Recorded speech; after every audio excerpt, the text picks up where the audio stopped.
Ngayon po ay huling Miyerkules ng buwan ng Hulyo, ang araw ng ating ina ng laging saklolo.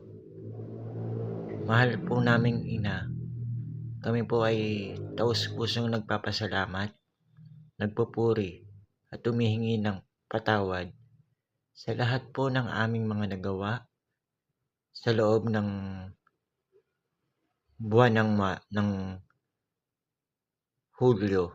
Nawa po ang aming samot dalangin ay patuloy po ninyo kaming gabayan sa aming mga gagawin sa aming buhay, at kayo po ang parating manguna sa amin upang kami ay makagawa ng tama at naaayon sa inyong bugtong na anak na si Jesus.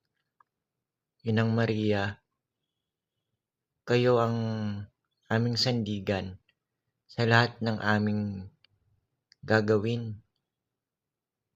Maging ina ka namin, at ang alam po namin na ang ina ay ayaw mapahamak ang isang anak, at gagawin po niya ang lahat. Mapaganda lang ang buhay at kalagayan ng isang anak.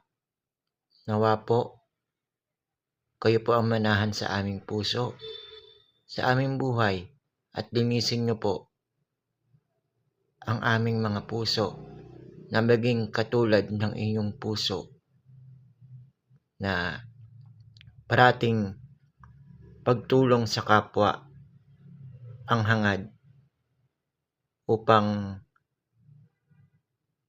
mapagaang ang kanilang kinalalagyan. Amen.